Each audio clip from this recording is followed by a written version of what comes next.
Se liga só nisso daqui. Aposto que muitos de vocês conhecem esse autor. Ele fez uma obra magnífica que muitos de vocês devem conhecer, mas não estou falando dela e sim de outras duas obras que ele fez, que são duas one-shots que são dignas de ser falada nesse vídeo. Se você quer saber mais sobre essas duas obras, então assiste o vídeo até o final. Mas antes, né, já vai fazendo aquele procedimento, que é deixar o like e também se inscrever no canal para você não perder mais recomendações daqui pra frente. Partiu! Opa, eu sou o Ciledari. Esse autor de hoje que eu citei, que ele fez essa obra aqui, que por sinal ela vai ter um anime que eu adoro demais essa obra, eu li e curti demais. Também até fiz um vídeo dela aqui no canal. Se você não sabia, é só clicar no card aqui em cima que vai direto pra ela, que tá muito bom. Novamente, eu curti demais desse mangá e claro que alguns de vocês devem concordar que esse autor não bate bem das ideias, né? Só quem leu sabe o que eu tô falando, tem coisas que não faz sentido nenhum. É muita doideira. Mas esses dois one shots, rapaz, é bem diferente. Eu confesso que fiquei um pouco emocionado. Se você não sabe o que é one shot, eu vou falar aqui rapidinho, que são praticamente histórias curtas, com um capítulo só, estourando muitas das vezes você encontra com 2 capítulos, mas a maioria mesmo é só com um, mas com bastante páginas, em torno de 60 ou 80. Algumas pessoas não devem gostar devido mesmo por causa que é muito curto, mas eu tenho que dizer, tem algumas que merecem ser lidas, e ao terminar dá até um gostinho de quero mais. Poderia virar uma série, como essa daqui, a Burn the Witch, que é do mesmo autor e também do universo de Bleach. Quem é fã tem que conhecer essa obra, ou também assiste o filme. Ambos os dois são muito bons. Esse mesmo, quando terminou, deu muito um gostinho de quero mais, que poderia até virar uma série com longos capítulos. Inclusive, desses dois one shots que eu vou falar, tem um desses que no final dá um gostinho de quero mais. Vamos falar dessas duas obras que passam um sentimento único. A primeira até lançou esse ano, que é Look Back. Rapaz, esse daí bateu uma emoção em mim, de um jeito que, apesar que até falei que algumas dão um sentimento de quero mais, esse daqui pra mim foi perfeito. Se encaixou perfeito e até se expandisse mais, ficaria chato. A história é sobre uma garota que eu confesso que, em alguns momentos da história eu pensei que era um menino, mas depois eu falei, não, é uma garota. Depois voltou o menino de novo, mas no final eu percebi mesmo que é uma garota. Essa estudante, ela faz desenhos para o jornal da escola e ela acabou sendo reconhecida por causa desse desenho, virou uma estrela na sala de aula. Ao reparar ela, você percebe que ela tem muito orgulho naquilo que ela faz, que fica até um pouco arrogante às vezes, por causa que ela acabou sendo mimada nesse quesito de desenho, né, que ela só recebeu elogios na vida dela toda sobre os desenhos dela, que você ao reparar, você percebe que nem é lá grandes coisas, são desenhos muito simples mesmo, até que aparece uma estudante misteriosa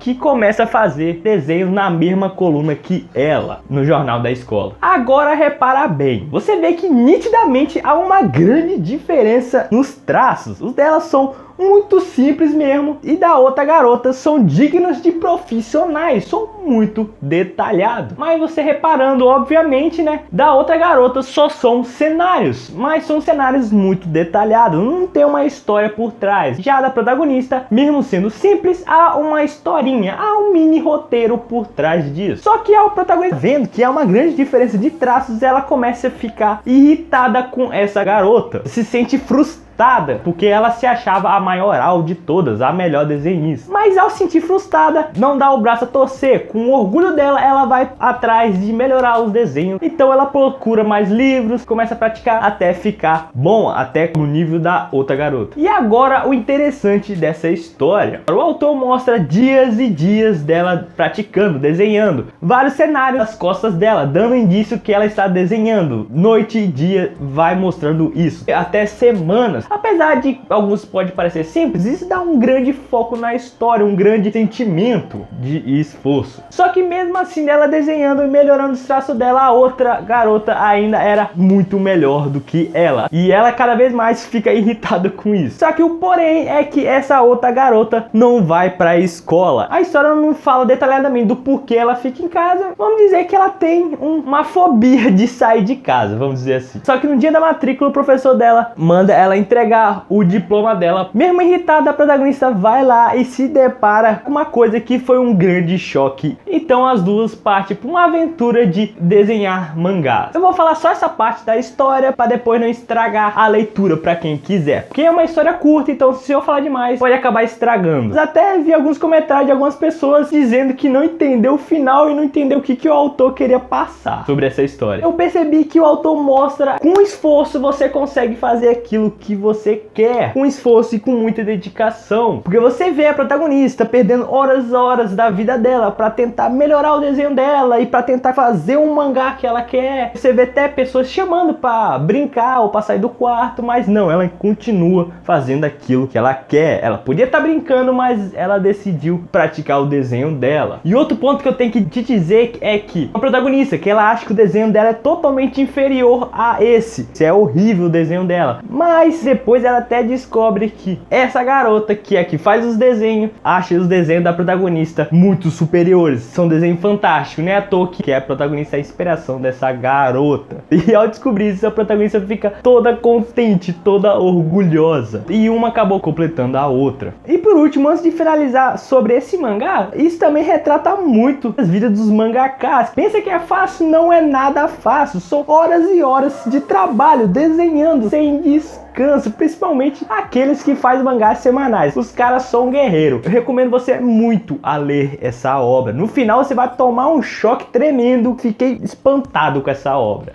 Esse daqui, diferente do outro, no final pra mim deu um gostinho de quero mais. E se você é fã dessa personagem, então vai gostar dessa história, porque essa personagem dessa obra que eu tô falando é totalmente parecida com essa. Você vê nitidamente que o autor reaproveitou essa personagem. Então tá aí um bom motivo pra você já ler. Ela fala sobre umas feiticeiras que profetizaram o fim do mundo. Ao nascer uma criança com chifre, ela ia trazer a destruição do mundo. E dito e feito, passou alguns anos e essa criança nasceu, que inclusive essa garota não sabe falar direito, só fala palavras violentas, assustadoras, que muitas das vezes fica até engraçado, porque o irmão dela faz uma pergunta pra ela, ela responde com umas coisas nada a ver. Eu até fiquei rindo algumas vezes. E quando esse evento aconteceu e essa garota nasceu, o mundo, de preferência o Japão, entrou em caos. Todo mundo assustado, mandando matar essa garota. Fizeram uma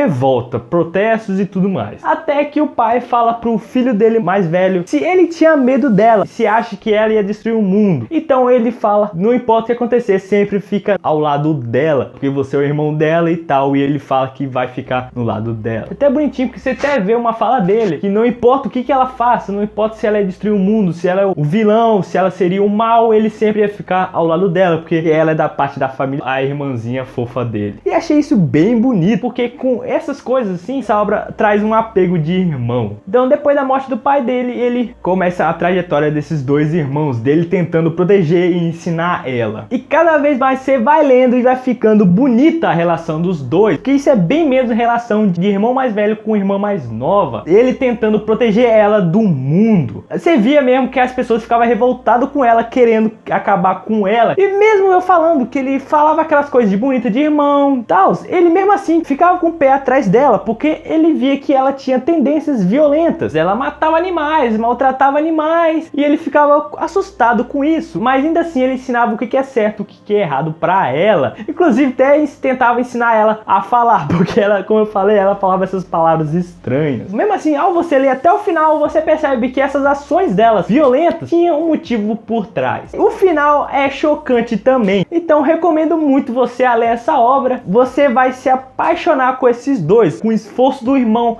de trabalhando todo dia e mesmo assim sendo despedido do trabalho porque descobriram que ele era o irmão mais velho da garota da profecia e as pessoas tinham medo. Inclusive até ele sofria violências e mesmo assim ele ainda assim protegia ela. Essa cena aqui final eu achei muito bonita da parte da irmã dele. Se você já leu alguma dessas duas obras, deixa aí nos comentários o que você achou. E se você não leu, claro, corre lá e lê. Porque vai ser uma leitura rapidinho, mas vai valer muito o seu tempo. Quem assistiu até aqui, muito obrigado. Novamente, não esqueça do joinha. E também, quer mais recomendações? Dá uma passada lá no canal, porque você vai ver recomendações tanto de anime quanto de mangás. São recomendações que você vai adorar. Novamente, obrigado e até a próxima.